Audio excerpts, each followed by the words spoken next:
Warning: contains adult content including harsh language, violence, and sexual themes, and may not be suitable for people under age 17. "What about you?" Nathaniel asked, worry etched all over his face. "I'm gonna hold him off in case he notices and tries to come after you," Damien replied. "He'll kill you! Do as I say!" "Then I thought, well, maybe I could make it sort of a game," Lucifer continued.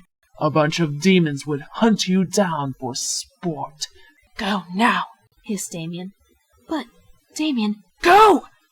Nathaniel got up as quietly as he could and sprinted into the kitchen. Unfortunately, Lucifer saw him out of the corner of his eye and charged. Damien shot up to block him, keeping him at bay as Nathaniel ran to the fridge and threw the door open. He seized the bag of carrots just as there was a yell that told him Damien had gotten thrown down again. He shot a hole in the wall with a large ball of ice and darted through it, taking flight. As Nathaniel shot through the air, he sifted through the carrots until he found the vial. When his hand closed on it, he let the carrots plummet to the earth. He suddenly heard a shriek, and then a voice far behind him. "Nathaniel!" It was Damien. Nathaniel looked back, and his heart jumped in terror as he saw Lucifer gaining on him, Damien following right behind. Nathaniel shot through the air a little faster, heading straight up towards the sky. He was struck by a sudden idea. Without warning, Nathaniel made a sharp U-turn, speeding past Lucifer and right at Damien. They clasped each other's hand and flew in the other direction. Lucifer roared and turned around, trying to catch them again. "Nathaniel!" Damien gasped as they soared. "What the bloody hell are you thinking? The humans have seen us!" "That's not the problem right now!" Nathaniel shouted. "We need to put enough distance between us and Lucifer so we can get to the portal to heaven." "How do you propose we do that?" Nathaniel handed Damien the vial, which he put in his pants pocket. "He expects me to have the vial," said Nathaniel. "All I need to do is find a decoy." "Okay, genius, tell me how you're going to find one in such short time," Damien yelled. They glanced behind them and saw Lucifer gaining, his red eyes lit with rage.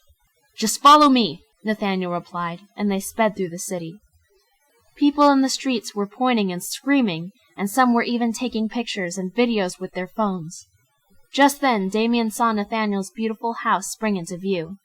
They crashed through the second-story wall and landed, running to Nathaniel's bedroom. "What are we looking for?" Damien asked urgently, panting. "Anything of similar shape and size," Nathaniel replied quickly. "I know I've got something." Damien suddenly spotted the cross on the wall above the bed. He jumped onto the mattress and seized the cross, starting to carve through it with a thin jet of fire. Nathaniel watched as Damien quickly and effectively melted the metal away so that it was very close to the size of the vial. He tossed it to Nathaniel just as Lucifer crashed through the window. "Give me the vial!" he shrieked, pushing Damien to the floor. Nathaniel made sure Lucifer saw the glint of the metal in his hand, and then took off, blasting a hole in the roof. Lucifer shot after him, and Damien immediately followed. Lucifer was getting much too close to Nathaniel. Damien caught up with Lucifer and grabbed his tail, lighting it on fire. He screamed, stopping and turning to whack Damien away, but he dodged the attack. Nathaniel stopped, looking down at the two demons. Lucifer met his gaze, and he held up the metal. "You want it so bad?" he shouted. "Take it!" Then he threw the object as hard as he could in the opposite direction.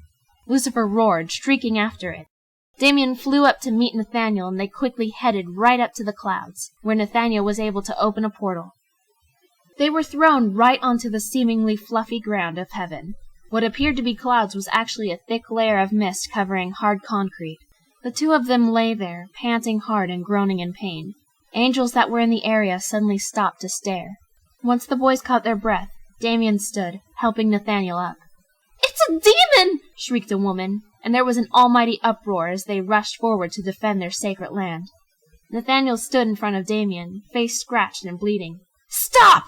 The citizens stopped dead in their tracks, confused at seeing the Son of God protecting a demon. "You will not harm this man! If any of you touch a single hair on his head, I will be forced to hurt you!" Damien wrapped his arms around Nathaniel's waist, the stress of the chase catching up to him. He buried his face in Nathaniel's hair on the back of his head and sobbed. "But, sir," cried out a man, "he is evil! He will destroy us!" "He's changed!" Nathaniel yelled, taking Damien's hand and starting to walk towards the castle. "I order you to stay away from him!" The crowd parted to let them pass, and they sort of limped up to the vast chrome building. The guards were hesitant about letting them in, but as they received a threatening look from Nathaniel, they opened the doors and allowed them to pass. They walked down the quiet hallway, passing a room that Ariel and Esther were playing in. They glimpsed Damien and gasped, holding each other in fear. Nathaniel led Damien right to his father's office, and the secretaries let them through. God looked up in surprise. "Son," he said, looking from Nathaniel to Damien. "Oh my, you're Lucifer's son." "Yes, I am," said Damien, nodding and keeping his eyes to the floor. Tears were still falling, but he wasn't sobbing anymore. "Nathaniel, what is going on?" asked God. Nathaniel inhaled and exhaled slowly. Then he began telling the entire story right from the beginning. He talked about the friendship he formed with Damien, discovering he was a demon, explaining the details of the vial and Lucifer's plan, and then about the extensive chase they had just gone through. And he stopped. He was extremely anxious, but he had to tell him. "Father, Damien and I, we sort of, We've laid together," said Damien politely, chancing a look into the face of God, who was silent for some time after this last shocking statement. "Well," he said finally, "I must admit I never thought this would happen, Nathaniel, but I completely accept how you feel. However," he looked down at Damien, whose gaze fell to the carpet once again. "I cannot say the same for Damien. How do I know you've really denounced your loyalty to Lucifer's kingdom?"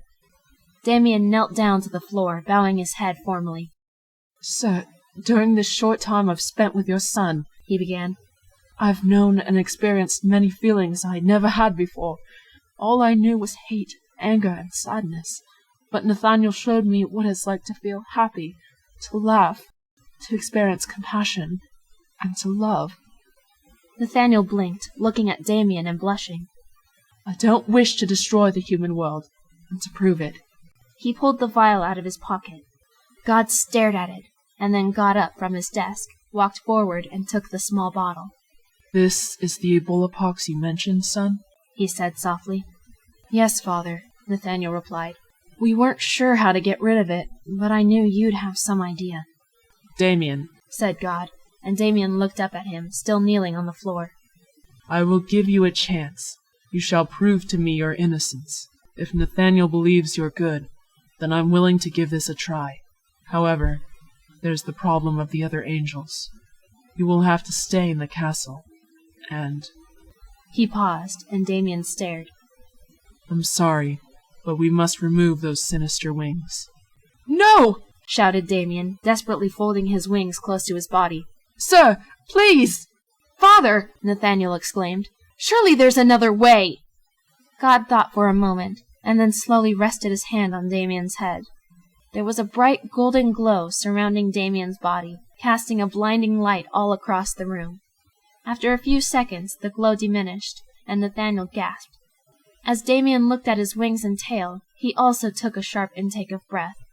Damien's jet-black wings and tail had turned a pure white, just as white as Nathaniel's own wings. His claws had shrunk back into his painted black nails, and his horns had disappeared.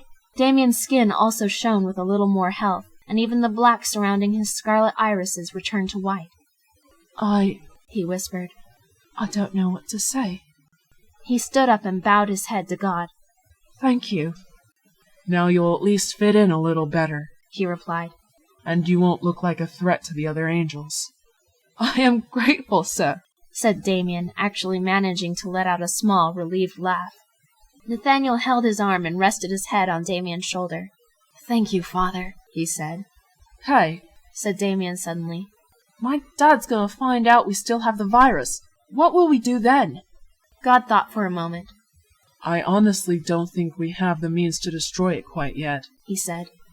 "But we can lock it up safely and securely. Plus, I'd like to see Lucifer try to get into heaven.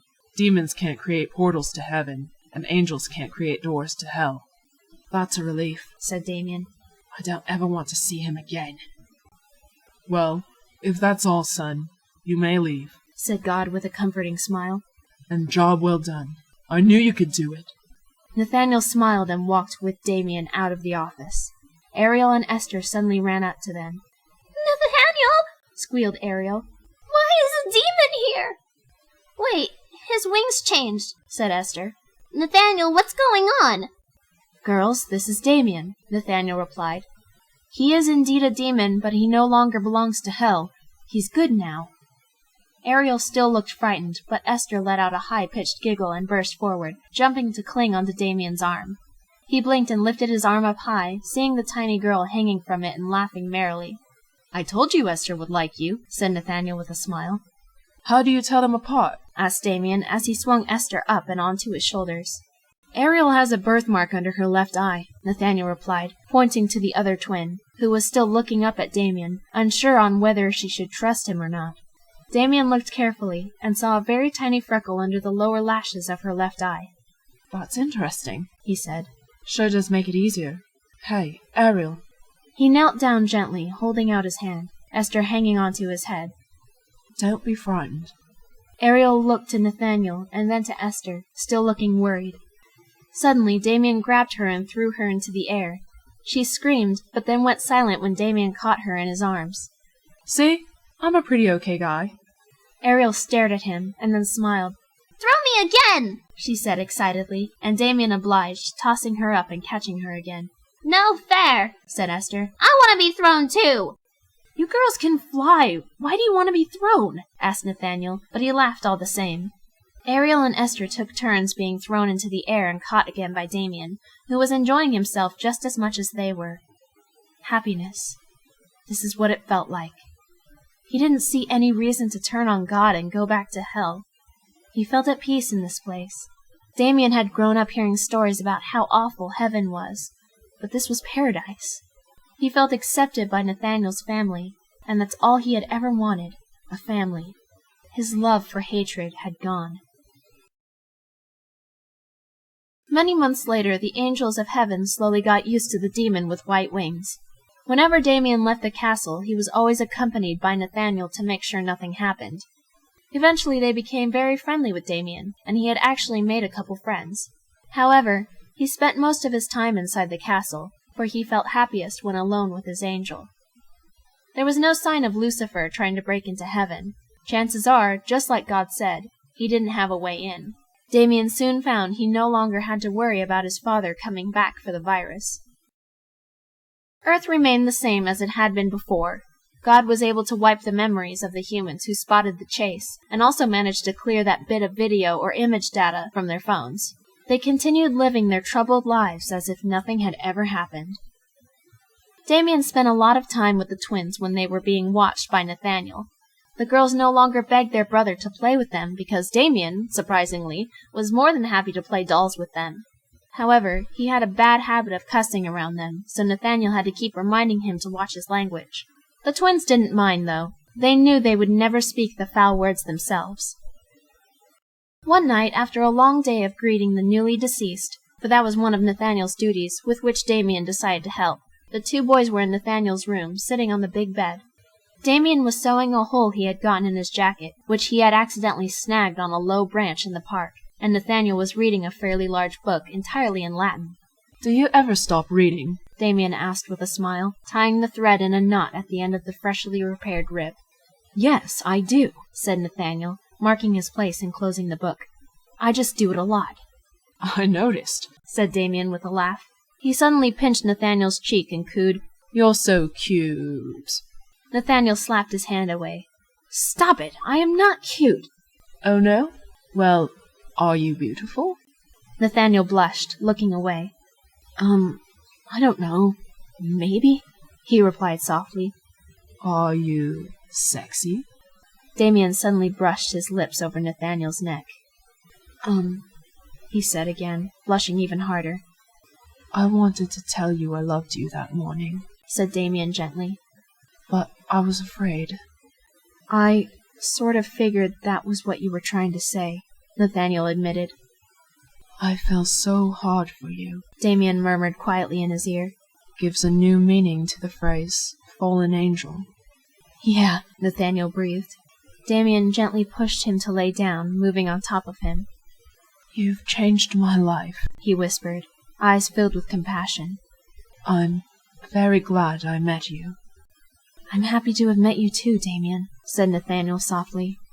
They kissed briefly, and then Damien rested his head to listen to Nathaniel's heart. You're mine, he said. I'll never let you go. You won't have to, said Nathaniel, closing his eyes contently. I'll never try to leave.